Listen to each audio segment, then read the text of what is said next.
ఈ వీడియోలో నేను రుణ విద్యుదాత్మకత ఎలక్ట్రోనెగటివిటీ గురించి కంప్లీట్ గా ఎక్స్ప్లెయిన్ చేయబోతున్నాను. What is electronegativity? ఎలక్ట్రోనెగటివిటీ అంటే ఏమి?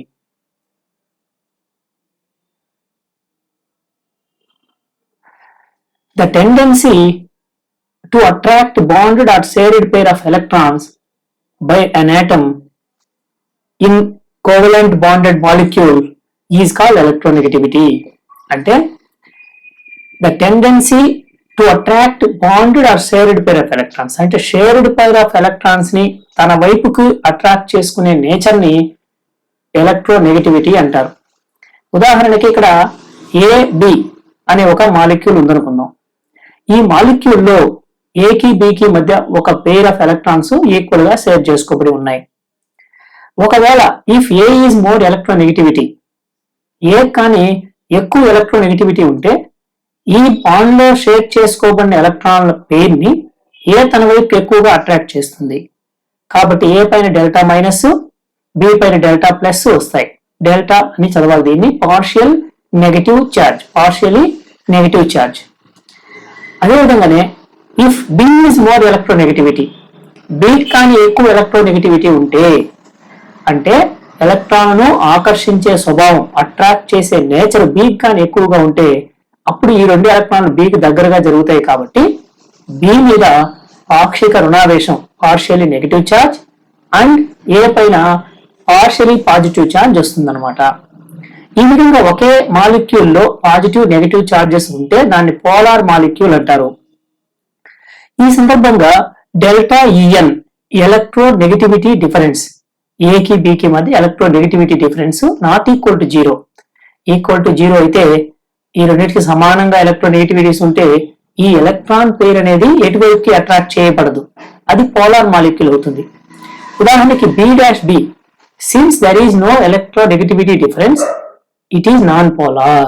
కాబట్టి బికి బి రెండు బిలు సమానమైనటువంటి ఆటమ్స్ కూడా రెండిటికి సమానమైన ఎలక్ట్రో నెగటివిటీ ఉంటుంది. కాబట్టి వాటికి మధ్య ఎలక్ట్రాన్ పేరు ఏ ఆటం చేత ఆకర్షించబడదు, రెండిటి చేత ఈక్వల్ గా ఆకర్షించబడుతుంది. కాబట్టి ఇది నాన్ పోలార్ మాలిక్యూల్ అవుతుంది. దీనిపైన ప్లస్ మైనస్ అనేటివి రావన్నమాట. అదేవిధంగానే హైడ్రోజన్ ఫ్లోరైడ్ తీసుకుందాం. హైడ్రోజన్ కి ఫ్లోరిన్ కి మధ్య ఒక కోవలెంట్ బాండ్ ఉంటుంది, కానీ ఫ్లోరిన్ హ్యాస్ హై ఎలక్ట్రోనెగటివిటీ.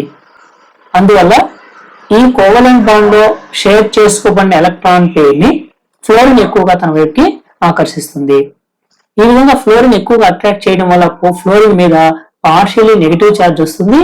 అదేవిధంగా హైడ్రోజన్ మీద పార్షియలీ పాజిటివ్ ఛార్జ్ వస్తుంది అన్నమాట. Electronegativity scales. There is two scales to find electronegativity. One is Pauling scale and another one is Millikan scale. What is Pauling scale? This scale measures the electronegativity of elements based on bond energies. Bond ఎనర్జీలను ఆధారంగా చేసుకుని ఈ పౌలింగ్ స్కేల్లో ఎలక్ట్రోనెగటివిటీస్ ని కొలుస్తారు. ఈ పౌలింగ్ scale యొక్క ముఖ్యమైన ఈక్వేషన్ ఏంటి అంటే modulus of XA minus XB. AB అనే ఒక మాలిక్యూల్ ఉందనుకుందాం. దానిలో A యొక్క ఎలక్ట్రోనెగటివిటీని XA అని, B యొక్క ఎలక్ట్రోనెగటివిటీని XB అని అంటారు. అప్పుడు ఈ రెండు ఎలక్ట్రోనెగటివిటీస్ లో ఏది ఎక్కువగా ఉంటే దాని నుంచి రెండవ దాన్ని తీసివేయాలి. కాబట్టి XA minus XB equal to 0.208 into square root of delta. ఈ 0.208 ని కన్వర్టింగ్ ఫ్యాక్టర్ అంటారు. మరి 0.208 into square root of delta. ఇక్కడ స్క్వేర్ రూట్ ఆఫ్ డెల్టా అనేది ఏంటి అంటే డెల్టా అనేది బాండ్ ఎనర్జీస్ సంబంధించింది అనమాట. కాబట్టి XA minus XB equal to 0.208 into delta. Delta బదులు మనం ఏం రాయొచ్చు అంటే EAB minus EAA plus EBB by 2. EAB అంటే AB అనే మాలిక్యూల్ లో బంధ శక్తి, బాండ్ ఎనర్జీ. అదేవిధంగా EAA అంటే ఏకి మధ్య ఉండేటటువంటి బాండ్ ఎనర్జీ. EBB అంటే బికి మధ్య ఉండే బాండ్ ఎనర్జీ. ఈ రెండు బాండ్ ఎనర్జీస్ యావరేజ్ తీసుకున్నప్పుడు దాన్ని EAB లో నుంచి తీసేయాలి. స్క్వేర్ రూట్ బదులు హోల్ పవర్ 1/2 ఇక్కడ పెట్టడం జరిగింది. ఇక్కడ XA XB అనేటివి A, B యొక్క ఎలక్ట్రోనెగటివిటీస్. అదేవిధంగా EAB, EAA, EBB అనేటివి బాండ్ ఎనర్జీస్ అన్నమాట. కాబట్టి Pauling scale, according to Pauling scale, XA minus XB equal to 0.208 into square root of delta. So ఇక్కడ డెల్టా అనేది బాండ్ ఎనర్జీకి సంబంధించింది. కాబట్టి Pauling scale is based on bond energies.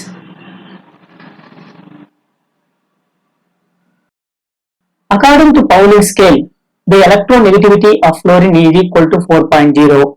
So highest electronegativity element is fluorine, 4.0. The element which has least electronegativity is cesium, that is 0.7. Francium also has least electronegativity. Francium కూడా ఇంతే ఉంటుంది. కాకపోతే francium radio activity element కాబట్టి మనం least electronegativity కలిగిన element గా caesium నే తీసుకుంటాము. The electronegativity values of Nobel gases 0, ఎందుకంటే అవి ఎలక్ట్రాన్ అట్రాక్ట్ చేయవు, రిలీజ్ చేయవు. ఎలక్ట్రాన్ అట్రాక్ట్ చేసే నేచర్ ని మనం ఎలక్ట్రోనెగటివిటీ అంటాము. కాబట్టి నోబుల్ గ్యాసెస్ చాలా స్థిరమైనటువంటి ఎలిమెంట్స్ కాబట్టి 0. Electronegativity has no units because it is a relative property. Electronegativity అనేది ఒక రిలేటివ్ ప్రాపర్టీ, అంటే ఒక రేషియో. కాబట్టి ఎలక్ట్రోనెగటివిటీకి యూనిట్స్ ఉండవు. అందుకే ఫ్లోరిన్ యొక్క ఎలక్ట్రోనెగటివిటీ 4.0 అని రాసాం. 4 అని రాయొచ్చు, 4.0. Francium FR also has least electronegativity 0.7, but it is a radioactivity element and unstable. కాబట్టి cesium కే మనము least electronegativity element గా తీసుకుంటాము. highest for fluorine, least cesium. Millikan scale, the average electronegativity and the average of ionization energy and electron affinity. Ionization energy and electron affinity is electronegativity of an element. అంటే ఇక్కడ మీరు formula చూడండి, electronegativity is equal to first ionisation energy మరియు electron affinity. EA అంటే electron affinity, వాటి యొక్క average ని by 2 చేస్తాం అనమాట. ఎప్పుడు ఈ ఫార్ములా వాడాలంటే ఈ అయనైజేషన్ ఎనర్జీ, ఎలక్ట్రాన్ ఎఫినిటీ రెండూ కూడా ఎలక్ట్రాన్ వోల్ట్ పర్ ఆటమ్స్ లో తీసుకున్నప్పుడు. కాబట్టి EN is equal to IE plus IE one రాయొచ్చు, ఐఈ కూడా ఉండొచ్చు, ఐఈ ప్లస్ ఈఏ బై 2. అదేవిధంగానే if IE and EA values taken in kilo joules per mole, ఎలక్ట్రోనెగటివిటీకి యూనిట్స్ ఏమి ఉండవు, కానీ అయనైజేషన్ పొటెన్షియల్ అన్న అయనైజేషన్ ఎనర్జీ అన్న ఒకటే. మరి ఈ అయనైజేషన్ ఎనర్జీకి ఎలక్ట్రాన్ ఎఫినిటీ ఈ రెండింటి విలువల్ని కిలో జౌల్స్ పర్ మోల్ లో తీసుకుంటే అప్పుడు electronegativity is equal to IP plus EA divided by 2 into 96.48. ఈ ఫార్ములాను యూజ్ చేసి మనం ఎలక్ట్రోనెగటివిటీని కనుక్కోవచ్చు. If IP and EA, IP అంటే ఏంటి, ionisation potential. If IP and EA values are taken in kilocalories per mole తీసుకుంటే అప్పుడు ఈ ఎలక్ట్రోనెగటివిటీ, ఈఎన్ అంటేనే electronegativity is equal to IP plus EA by 2 into 23.06. కాబట్టి అయనైజేషన్ పొటెన్షియల్ ని, electron ఎఫినిటీని kilocalories per mole లో గాని తీసుకున్నట్లయితే అప్పుడు ఎలక్ట్రోనెగటివిటీ కనుక్కోవడానికి ఈ ఫార్ములా వాడాలి. The relation between Pauling scale and Mulliken scale, అంటే పౌలింగ్ స్కేల్ కి ముల్లికన్ స్కేల్ కి మధ్య ఒక రిలేషన్ ఉంది. అదేంటో తెలుసా, ఈ పౌలింగ్ ఈజ్ ఈక్వల్ టు, అంటే electronegativity in పౌలింగ్ scale is equal to, electronegativity in పౌలింగ్ scale is equal to electronegativity in Pauling scale is equal to electronegativity in Mulliken scale divided by 2.8 వస్తుంది. కాబట్టి ఇక్కడ మనం నేర్చుకున్నది the relation between Pauling scale and Mulliken scale very important అన్నమాట problem చేయడానికి. అంటే simplest గా రాసాం, XP is equal to, P అంటే పౌలింగ్ స్కేల్ లో కనుగొన్న రుణ విద్యుదాత్మకత electronegativity XP is equal to Mulliken scale లో కనుగొన్న రుణ విద్యుదాత్మకత అంటే ఎక్స్ఎం డివైడెడ్ బై 2.8. సో ఇక్కడ the average of ionization energy అని ఉండాలి. ఇక్కడ కొద్దిగా చూడండి, average of ionization energy and factors affecting electronegativity. ఏం ఫ్యాక్టర్స్ ఎలక్ట్రోనెగటివిటీని అఫెక్ట్ చేస్తాయంటే size of an atom, charge of a cation, charge of anion, hybridization, ionization energy and electron affinity, shielding effect, effective nuclear charge. ఈ factors ఎలక్ట్రోనెగటివిటీని ఏ విధంగా effect చేస్తాయో ఇప్పుడు చూద్దాం. Number 1, atomic size. As the size of atom decreases, it has greater tendency to attract the bonding electrons towards itself. Therefore, smaller atoms has higher electronegativity values than larger ones. Size గాని పెరిగిందంటే, ఇక్కడ size పక్కన ఏరో mark పైకి వేసాం కాబట్టి size గాని పెరిగిందంటే electronegativity అనేది decrease అవుతుందన్నమాట. కాబట్టి electronegativity is indirectly proportional to size. దాన్ని మనం electronegativity directly proportional to 1/size అని చెప్పొచ్చు. అంటే సైజ్ గాని తగ్గిందంటే ఎలక్ట్రోనెగటివిటీ పెరుగుతుంది, లేదా సైజ్ ఇంక్రీజ్ అయిందంటే ఎలక్ట్రోనెగటివిటీ డిక్రీజ్ అవుతుందని అర్థము. కాబట్టి atomic size is inversely proportional to electronegativity. Next, number 2, charge of cation. More charge of cation, more will be the attraction of electrons. Electrons యొక్క పైన అట్రాక్షన్ పెరుగుతుంది. కేటయాన్ పైన పాజిటివ్ చార్జ్ పెరిగింది అంటే చుట్టూ ఉండే ఎలక్ట్రాన్ల పైన దాని ఆకర్షణ అట్రాక్షన్ ఫోర్స్ పెరుగుతుంది కాబట్టి ఖచ్చితంగా దానికి ఎలక్ట్రోనెగటివిటీ ఎక్కువగా ఉంటుంది. అట్రాక్షన్ ఆఫ్ ఎలక్ట్రాన్స్ నే మనము ఎలక్ట్రోనెగటివిటీ అంటాం. కాబట్టి En is directly proportional to charge of cation. అంటే ఇక్కడ చార్జ్ కేటయాన్ ఒక ఆర్డర్ తీసుకున్నట్లయితే మనకి ఆర్డర్ అంటే M+ అనే ఒక కేటయాన్ తీసుకుందాం, అది M2+ ని M3+ ని M4+ ని కూడా ఏర్పరుస్తుంది అనుకుందాం. కాబట్టి దేనికి ఎలక్ట్రోనెగటివిటీ ఎక్కువగా ఉంటుందంటే M+ కంటే M2+ కి ఎక్కువ, M2+ కంటే M3+ కి ఎక్కువ, M3+ కంటే M4+ కి ఇంకా ఎక్కువ. ఎందుకంటే చార్జ్ కేటయాన్ మీద చార్జ్ పెరుగుతూ ఉంటే దాని ఎలక్ట్రోనెగటివిటీ కూడా ఏమవుతుంది, ఇంక్రీజ్ అవుతోంది. Charge of anion. More charge on anion, lesser will be attraction of electrons. So less electronegativity. anion మీద చార్జ్ గాని పెరిగింది అంటే ఎలక్ట్రాన్స్ పైన అట్రాక్షన్ తగ్గుతుంది కాబట్టి ఎలక్ట్రోనెగటివిటీ తగ్గుతుంది. కాబట్టి electronegativity inversely proportional to charge of anion. anion మీద చార్జ్ గాని పెరిగిందంటే ఎలక్ట్రోనెగటివిటీ తగ్గుతుంది. ఫర్ ఎగ్జాంపుల్ ఇక్కడ A-, A2-, A3-, A4- తీసుకున్నాం. అన్నిటికంటే తక్కువ ఎలక్ట్రోనెగటివిటీ దేనికి ఉంటుందంటే A4- కి ఉంటుంది. ఎందుకంటే దానిపైన చార్జ్ anion కాబట్టి anion మీద చార్జ్ ఎక్కువగా ఉంది కాబట్టి ఎలక్ట్రోనెగటివిటీ తక్కువగా ఉంటుంది. Next, hybridisation. The electronegativity increases with the increase its S character in the hybrid orbital. So percentage of S character మీద ఈ ఎలక్ట్రోనెగటివిటీ అనేది డిపెండ్ అయి ఉంటుంది. ఉదాహరణకి మనం sp, sp2, sp3, sp3d, sp3d², sp3d³ అనే హైబ్రిడైజేషన్స్ తీసుకున్నాము. వాటిలో S క్యారెక్టర్ ఒకసారి చూడండి. ఈ sp లో S క్యారెక్టర్ 50% ఉంటుంది అండ్ p క్యారెక్టర్ 50% ఉంటుంది. కాబట్టి ఎలక్ట్రోనెగటివిటీ S క్యారెక్టర్ మీద డిపెండ్ అయి ఉంటుంది కాబట్టి మనం S క్యారెక్టర్ యొక్క పర్సంటేజ్ మాత్రమే కింద నోట్ చేసాము. sp లో 50%, sp2 లో 33%, sp3 లో 25%, sp3d లో 20%, ఇక్కడ 17%, 14% అంటే S క్యారెక్టర్ క్రమంగా డిక్రీజ్ అవుతోంది.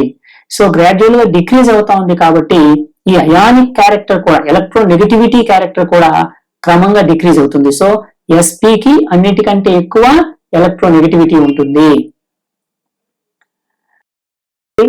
IE and EA. ఏ విధంగా ఈ IE అండ్ EA అంటే ionisation energy and electron affinity ఈ యొక్క ఎలక్ట్రోనెగటివిటీని ఇన్ఫ్లుయెన్స్ చేస్తాయి. As the electronegativity is the average of IE and EA. మనందరికి తెలుసు ఇది మిలికన్ స్కేల్లో IE, EA వాల్యూ యొక్క యావరేజ్ నే మనము ఎలక్ట్రోనెగటివిటీ అంటాం. కాబట్టి electronegativity increases with increase in IE and EA values. ఈ రెండు వాల్యూస్ పెరిగితే ఎలక్ట్రోనెగటివిటీ కూడా పెరుగుతుంది. Next, shielding.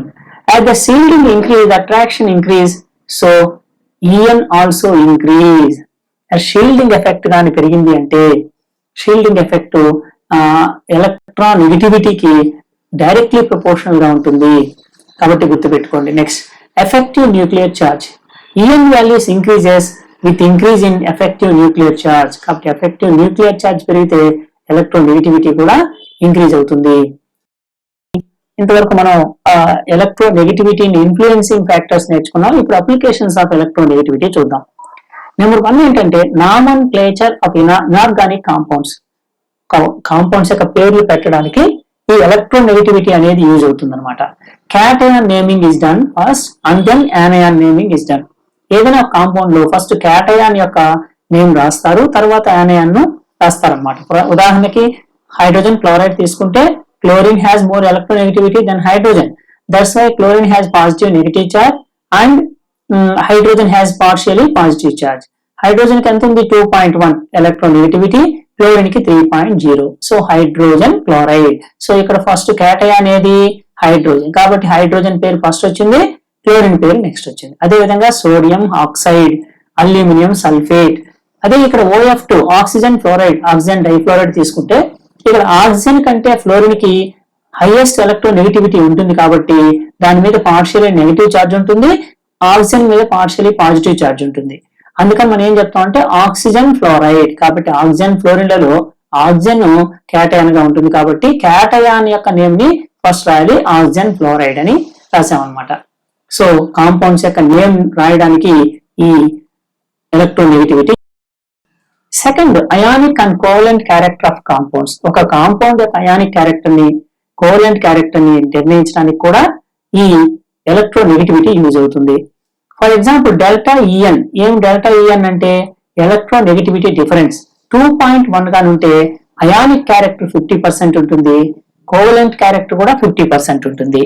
అదే గ్రేటర్ దెన్ 2.1 ఉంటే అయానిక్ క్యారెక్టర్ గ్రేటర్ దెన్ 50% ఉంటుంది, కోవలెంట్ క్యారెక్టర్ లెస్ దెన్ 50% ఉంటుంది. సో లెస్ దెన్ 2.1 ఉంటే ఈ electronegativity differences ionic character 50%, covalent character greater than 50% ఉంటుంది.